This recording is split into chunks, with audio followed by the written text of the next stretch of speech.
परम पूज्य बाबा साहब डॉक्टर आम्बेडकर को सादर नमन और हम सबको धम्म का व्यवहारिक प्रशिक्षण दे रहे परम श्रद्धेय बनते डॉक्टर कोनाशिर राहुल जी को सादर वंदनामि। देश भर से जुड़े आप सभी प्रबुद्ध साथियों को सादर नमो बुद्धाय। जैसे कि कल चर्चा चल रही थी और चर्चा न केवल बीआरसी के इस प्लेटफॉर्म पर चल रही है बल्कि पूरी दुनिया में चल रही है इस विषय पर कि बोध गया स्थित महाबोधि विहार का स्वामित्व देश के बौद्धों को सौंपा जाना चाहिए। वो उनकी ऐतिहासिक धरोहर है और वही लोग बौद्ध लोग सही मायने में उस ऐतिहासिक धरोहर के वारिस हैं। कल की मीटिंग में हमने इस ऐतिहासिक स्थान के कुछ ऐतिहासिक पहलुओं पर चर्चा की। हमने बात की इस आंदोलन की आवश्यकता के बारे में भी और आप में से बहुत से प्रबुद्ध साथियों ने अपनी दानशीलता का परिचय देते हुए धम्म के प्रति, धम्म की धरोहरों के प्रति, उन ऐतिहासिक स्थानों के प्रति अपने समर्पण का परिचय देते हुए अपनी धनराशि दान करने की भी घोषणाएं की। आप सभी प्रबुद्ध साथियों को हार्दिक साधुवाद कि श्रद्धेय बनते जी के आह्वान पर, धम्मभूमि के आह्वान पर आप हर एक मुहिम में बहुत तत्परता के साथ खड़े हो जाते हैं। हालांकि श्रद्धेय बनते धम्मशील जी को बोलना था लेकिन वो चूंकि यात्रा में है तो कुछ बिंदु मैं और साझा कर रहा हूं आपसे। एक महत्वपूर्ण बात और वो भी ऐतिहासिक प्रसंग के हवाले से ही कि आज जब देश भर के, दुनिया भर के बौद्ध महाबोधि विहार की मुक्ति के आंदोलन की बात कर रहे हैं, उसके लिए आमरण अनशन कर रहे हैं, प्रदर्शन कर रहे हैं, तब न चाहते हुए भी बाबा साहब डॉक्टर आम्बेडकर का जीवन याद आता है। विशेष रूप से 1927 की वो महान घटना याद आती है जिसे धनंजय कीर भारतीय सामाजिक क्रांति का एक अद्भुत अध्याय कहते हैं। और निश्चित रूप से आजादी से पहले का जो भारत है उसमें हम देखते हैं कि अछूत कहे जाने वाले लोगों के पास सार्वजनिक तालाबों से पानी पीने का अधिकार भी नहीं। तो उस दशा में जहां देश भर के लोग किसी भी सार्वजनिक स्थान से पानी नहीं पी सकते, पानी नहीं भर सकते, उस संकटकालीन घड़ी में और परिस्थितियां ऐसी कि 1923 में बॉम्बे परिषद जो है वो एक आदेश जारी करती है कि जिन सार्वजनिक तालाबों पर, पानी के जिन स्रोतों पर सरकारी स्वामित्व है वहां किसी प्रकार का भेदभाव नहीं होगा, उसका उपयोग कोई भी कर सकेगा। लेकिन इसके बाद भी हम आज भी देख रहे हैं इस बात को कि सरकारें भले ही कानून बना दें लेकिन उनकी क्रियान्विति किस रूप में होती है, उनकी जन स्वीकार्यता क्या होती है, लोग स्वीकार कितना करते हैं, ये हम भली भांति जानते हैं। तो उस दौर में तो और मुश्किल काम था। लेकिन बात जब अधिकारों की आती है, बात जब अपने स्वाभिमान की आती है, बात वर्तमान और आने वाली पीढ़ियों के भविष्य की आती है, उनके अस्तित्व की आती है, तो निश्चित रूप से आंदोलन, संघर्ष, प्रदर्शन जरूरी हो जाते हैं। हालांकि बाबा साहब डॉक्टर आम्बेडकर का बहुत ज्यादा भरोसा नहीं था इन चीजों पर, लेकिन तब भी मार्च 1927 का महाड़ जल सत्याग्रह इस बात की पुष्टि करता है कि अपने स्वाभिमान के लिए, अपने हकों के लिए, अपने अधिकारों के लिए, अपने जीवन के अस्तित्व को बचाए रखने के लिए किसी भी प्रकार के आंदोलन का आयोजन करना पड़े, किसी भी प्रकार की समर्पित भाव के साथ त्याग करना पड़े और भले ही जान दांव पर क्यों न लग जाए। हम पढ़ते हैं कि महाड़ जल सत्याग्रह में भी बाबा साहब डॉक्टर आम्बेडकर की अगुवाई में जब हजारों लोग उनके साथ महाड़ के उस तालाब से पानी पीते हैं तो थोड़ी देर बाद वहां के स्थानीय तथाकथित उच्च जातीय लोग उनके ऊपर हमला करते हैं और उन्हें डराने धमकाने का प्रयास करते हैं, उनके साथ मारपीट होती है। लेकिन इसके बावजूद भी वो आंदोलन सफल रहता है और अंततः वहां के स्थानीय प्रशासन को ये स्वीकार करना पड़ता है, ये मानना पड़ता है कि निश्चित रूप से इस तालाब का पानी सबके लिए उपलब्ध रहेगा। भले ही कुछ लोग उसके अपवित्र होने की घोषणाएं कर रहे थे, उसके शुद्धिकरण के काम कर रहे थे, लेकिन तब भी तो ये अपने आप में एक आंदोलन इस बात की गवाही देता है, इस बात की पुष्टि करता है और हम सबको सद प्रेरणा भी देता है कि हम सब लोग जो बाबा साहब डॉक्टर अम्बेडकर को अपना अनुयायी मानते हैं, हम सारे लोग जो महाकारुणिक एक बुद्ध में निष्ठा रखते हैं, निश्चित रूप से बात जब स्वाभिमान की आती है, बात जब अपने और इस बात के भी असंख्य उदाहरण इतिहास में हैं कि जब जब व्यवस्था परिवर्तन के काम हुए, जब जब किसी भी एक वर्ग ने दूसरे वर्ग को चुनौती देने का साहस किया, तब तब इस तरह के आंदोलन हुए हैं। आप फ्रांस की क्रांति की बात करेंगे 1789 की, आप रूस की क्रांति की बात करेंगे 1917 की, ये तमाम बातें और हम सब का धम्म में आना, निश्चित रूप से बाबा साहब डॉक्टर अम्बेडकर का धम्म दीक्षा का निर्णय, लाखों लोगों का एक साथ जुट जाना नागपुर में 14-15 अक्टूबर को, और बाबा साहब के एक निवेदन पर, उनके एक आह्वान पर, उनके एक संदेश पर लाखों लोगों का धम्म की तरफ मुड़ जाना, धम्म की शरण में चले आना, निश्चित रूप में वो अपने आप में बहुत बड़ा आंदोलन है और वो आंदोलन अब तक चल रहा है। हम आज भी उसके परिणाम और उसके प्रभाव देख रहे हैं। तो जब भी कोई अच्छा नेतृत्व करता किसी समूह विशेष के लिए अधिकारों की मांग करता है, उसके हक की बात करता है और जन समूह जब उसके पक्ष में, उसके समर्थन में खड़ा हो जाता है, तो निश्चित रूप से क्रांतियां घटित होती है और परिणाम बहुत ही चमत्कारिक देखने को मिलते हैं। तो बोध गया का आंदोलन भी सही मायने में, जैसा हम कल बात कर रहे थे कि हमारी अस्मिता से जुड़ा हुआ है, हमारी प्रतिष्ठा से जुड़ा हुआ है, हमारे स्वाभिमान से जुड़ा हुआ आंदोलन है और हमारे भविष्य से भी जुड़ा हुआ आंदोलन है। इससे पहले जितनी भी बार आंदोलन हुए महाबोधि विहार को मुक्त करवाने के लिए, आप अनागारिक धम्मपाल को देखेंगे कि जिन दिनों में वो मुहिम चला रहे थे, आप गूगल पर आज भी सर्च करेंगे तो आपको अनागारिक धम्मपाल की एक ब्लैक एंड व्हाइट फोटो, उनके एक बहुत ही मतलब आदि कालीन समाज जैसी ट्रक के साथ फोटो दिखाई देती है, जिसपे धम्म वाहन लिखा हुआ है और वो उस ट्रक पर, या फिर गांवों में हमारे यहाँ तो स्थानीय भाषा में जिसे छकड़ा कह देते हैं, उस तरह के व्हीकल पर बैठकर लोगों को जोड़ने का काम कर रहे हैं। आवागमन का साधन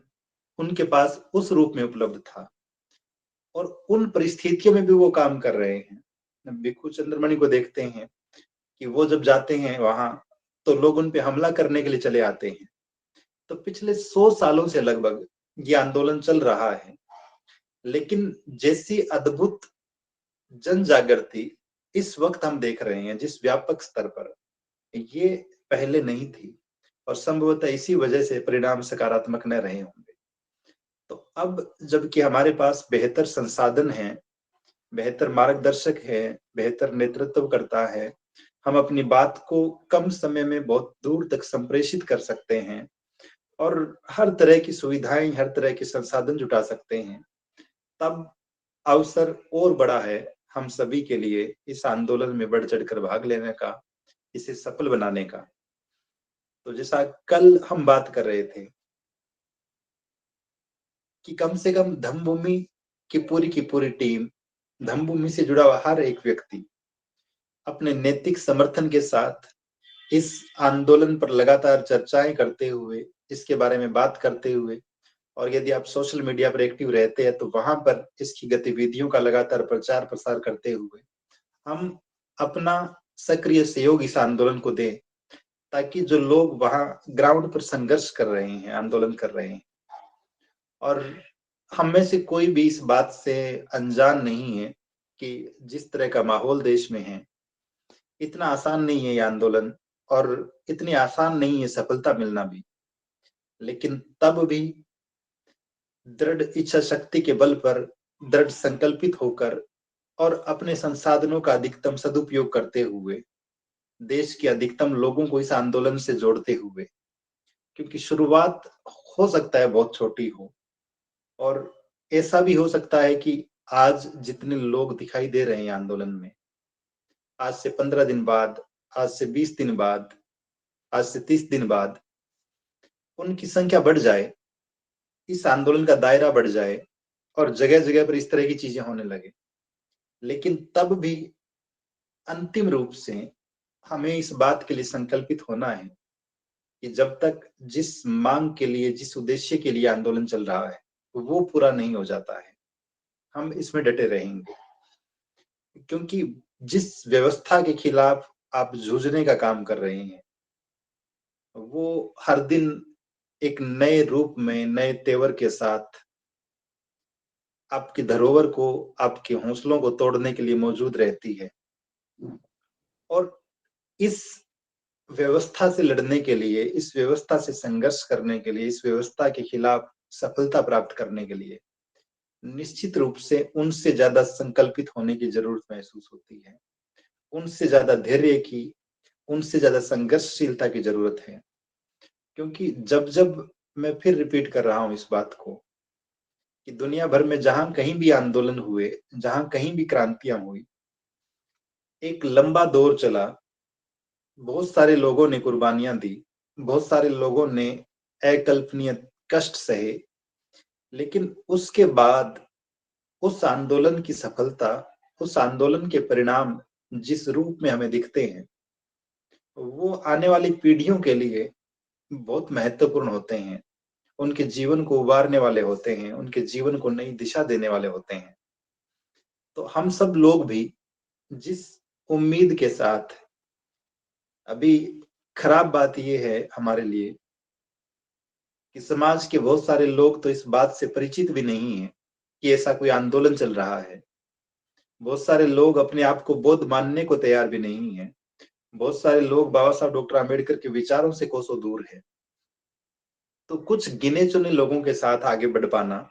और फिर असीम धैर्य के साथ लगातार जुटे रहना, निश्चित रूप से ये एक लंबा काम है, संघर्ष भरा पथ है। लेकिन डटे रहना, महाकारुणिक बुद्ध जो बात कहते हैं अष्टांगिक मार्ग में सम्यक संकल्प की, और हम किसी एक व्यवस्था को देखते हैं जिसने झूठ की बुनियाद पर अपना पूरा का पूरा साम्राज्य खड़ा कर लिया, जिसने झूठ की बुनियाद पर हवाई सपने दिखाते हुए लोगों को तरह तरह से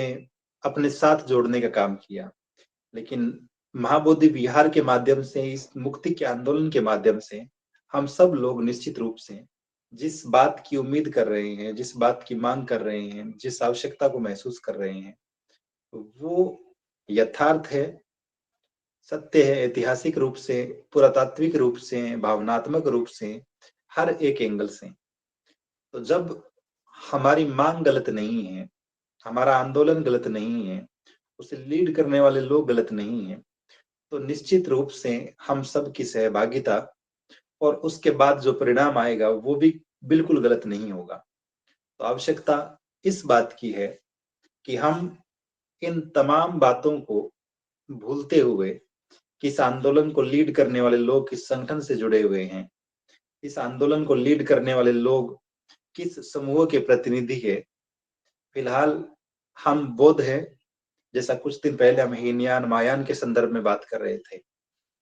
और बौद्ध होने के नाते हमारी प्राथमिक आवश्यकता, हमारी प्राथमिक मांग बस इतनी सी है कि महाबोधि विहार को बौद्धों को सौंपा जाए। उसके बाद जो भी चीजें होती है भविष्य में, वो बाद की बातें हैं। लेकिन अभी मुझे किसी कवि की पंक्तियां याद आती है, उसने लिखा है कि गुस्से को ज्ञान में रखो, खड़ग को म्यान में रखो,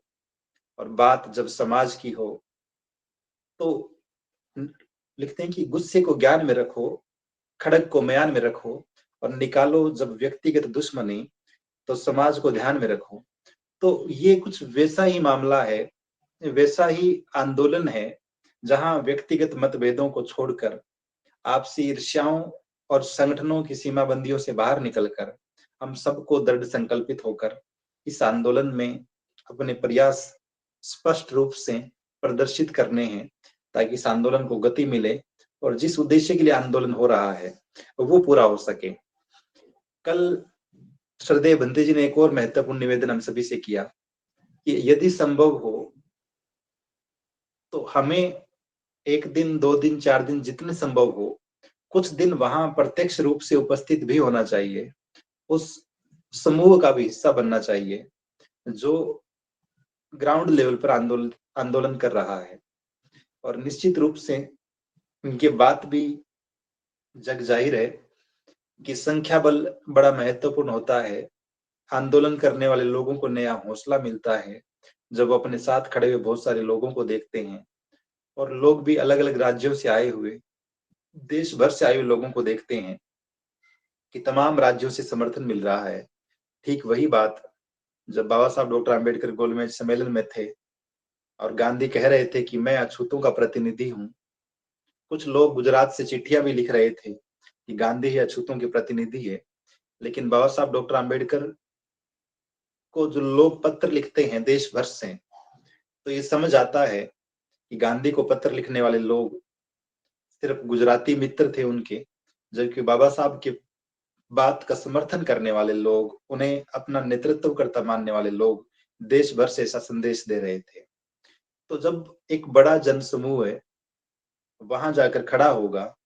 तो निश्चित रूप से एक प्रेशर ग्रुप का काम करेगा और उसका परिणाम निश्चित रूप से सकारात्मक होगा। तो जिन साथियों के लिए संभव हो कि वो व्यक्तिगत रूप से उपस्थित हो सकते हैं, या फिर उस परिक्षेत्र के आसपास बिहार के साथी तो विशेष रूप से, अगर संभव हो तो निश्चित रूप से समय निकाल कर हमें वहां भी जाना चाहिए, क्योंकि हमारी उपस्थिति निश्चित रूप से हौसला देगी उस आंदोलन कर रही टीम को, और इस आंदोलन को भी मजबूती देने का काम करेगी। दूसरा निवेदन कल हम ये कर रहे थे कि हम आर्थिक सहयोग भी कर सकते हैं। कल बहुत सारे साथियों ने सहयोग की घोषणा करी और संभव है कुछ साथी वंचित भी रह गए हों, तो आप आज भी ये घोषणा कर सकते हैं। और मैं अपनी बात को विराम दूं आधा घंटा आप सभी के लिए छोड़कर, कि आदरणीय मेजर सिंह जी जो हैं हमारे जो प्रबुद्ध साथी आज जुड़े हुए हैं, यदि श्रद्धेय बंते जी उपस्थित नहीं है, बंते धमशील जी, तो आप इनके भी विचार जान सकते हैं इस मामले में कि वो अपनी तरफ से क्या प्रयास कर रहे हैं, या किसी के मन में ये विचार हो कुछ कि धम्मभूमि जो है इस माध्यम से अपना श्रेष्ठतम योगदान दे सकती है, तो ऐसा विचार भी आप साझा कर सकते हैं।